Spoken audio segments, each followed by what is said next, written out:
Day. They were even handing out some pretty cool stuff, so had to go and pick myself up this cool flag here as a souvenir to hang back up at my desk at the station. Making it here to Charlotte was something that they put on their goal list back in August, in the summertime. They had their phrase TLC to CLT. And guys, if you just saw us before, we were running around trying to get these final scores in, but we just did our breathing exercises, so I think we're feeling a little bit better now. I was in a little school band, so I could do that. That's cool. We might have to get you to do that one day. Kind of excited to hear how Morris is looking in that QB room, how his O-line is shaping out around him. And of course, like you mentioned, we have a lot of new transfers. Hello, everybody, and welcome to the Queen City, brought to you by two of your queens. Sorry, I had to say that one. Closer look here on just how he was able to do that. You can kind of see the O-lineman here, number 56. He slides out of the way, sets up almost a clear path for Olave to find the holes and find his way against drones who want to play baseball, but maybe they're too scared or they don't know what people are going to think about them if they play. What would you say to them? Now look, this game wasn't a pretty one from the Cavaliers by any means, but Tony Elliott saying post-game, hey, a win's a win, and that's what this team came here to do with NIL and their players coming in and out of the portal. What's maybe some advice you would give them to kind of still maintain that team culture atmosphere? Melton also shared that if he could have any superpower, it would be time travel. So I'm kind of manifesting those time traveler powers for him to just push us to the start of college football season. He said that their skill is one of the best that they'll face in this league when you've got speedy receivers and a quarterback that's a dual threat. Hey, Bo, I wish I had a little bit of a drum roll for all of the excitement here because five-star Savion Hyder just announced his commitment to play for the University of Michigan. One! That ground ball be right here. One more! If you've been to a Tom Sox game, it's hard to miss Coy Tomlin, running around the ballpark or calling out some umpires. Ball! Thank you!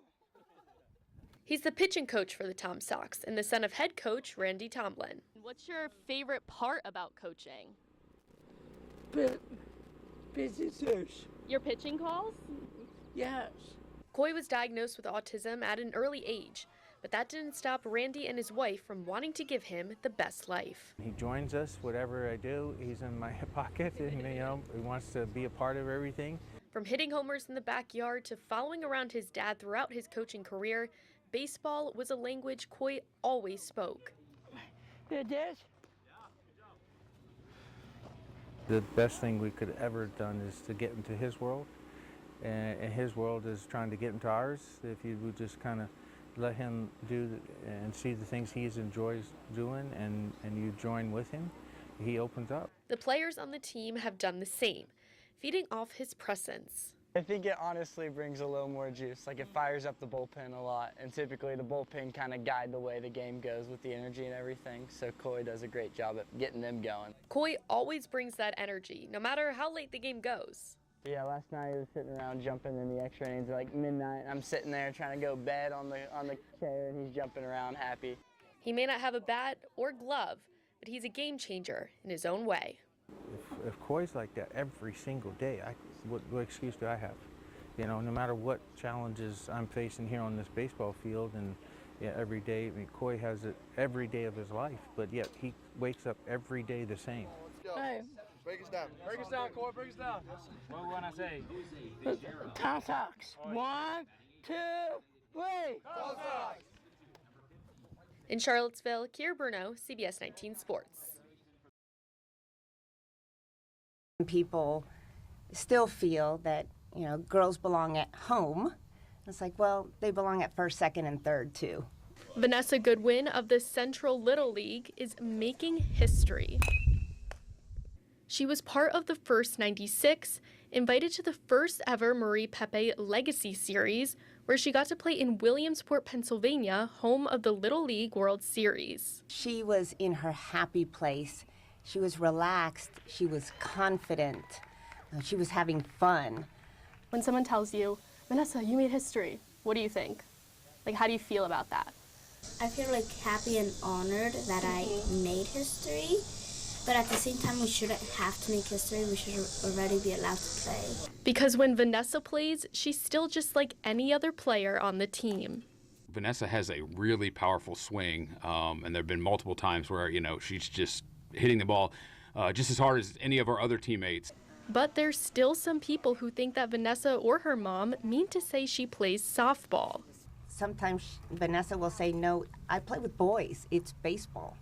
which makes others around her turn their heads. With other kids that haven't seen her before, realizing, hey, that's a girl, and she's in an all-star uniform. And then she goes in the dugout and she comes out and goes up to bat and, you know, hits a hard hit line drive, and yeah, eyes get wide.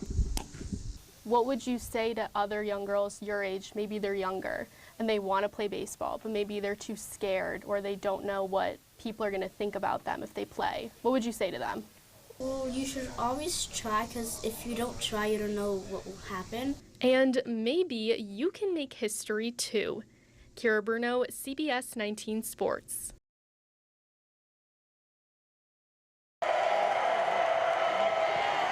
Cam Butler has swapped out the pads for a headset. In college, I was super interested in it, and then towards the middle, I wasn't, and then once I got here and I spent 3 more years here, I started to fall in love with it. He went from a defensive end to a defensive analyst.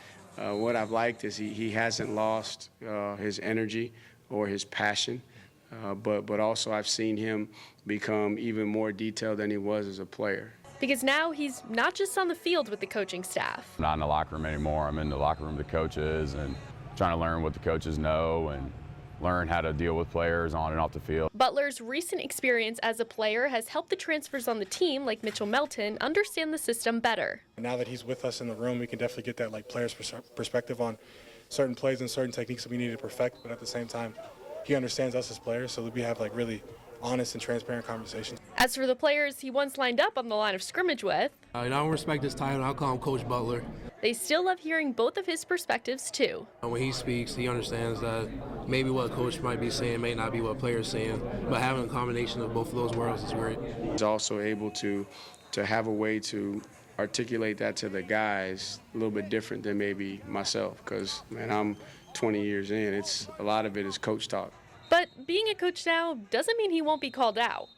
When we watch the film of last year and I'm up there and I miss a play or I don't do my responsibility, and you hear it from the D staff, you hear it from their perspective now, so it's funny, but it's not good. Although game day will look different for Butler, he's just happy to be back on the grass with the guys.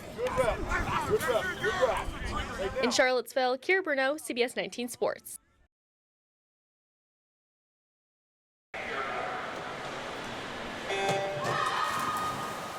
There is now a new device for the top swimming program in the country to make its times even faster. You're not even having to try harder during the race. It's no extra energy. It's training smarter, not harder. A group of UVA engineering students created the smart starting block in only a few months. This next person's going to go up, and it's, this swimmer that I've heard about, from TV, from the news and everything, and they're using, the device we built. The device measures a swimmer's explosiveness off the diving block to see if changes in push-off techniques can result in faster race times. Milliseconds matter when it comes to breaking records, winning medals, and performing for our country. To remain the most dominant swim program in the country, the smart starting block can help.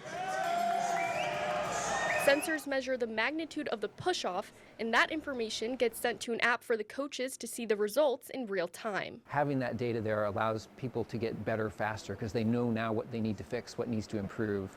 This device found that Emma Weber's explosiveness jumped by 30%. But it was a pretty significant difference for her just moving the wedge back 3 or 4 inches. She gets that much more, creates that much more force, is automatically moving that much faster. Some of the students were former swimmers, and they got to collaborate with the team throughout the project. Every swimmer growing up, they want to be an Olympian. They always watch the Olympics, see what their favorite swimmer is going to get. And so it was really cool to work alongside Olympians. Virginia is home to some of the best Olympians in the world, and this device can only make their times even better. To drop 1/10 or 1/100th is monumental. Probably everybody on our team will drop at least a 10th in every one of the races just because of this. The smart starting block is the first of its kind in the U.S. and is proof that the combination of sports and science can be life-changing. D1 college athletics is no easy feat, so anything that can give someone a leg up is something that can help.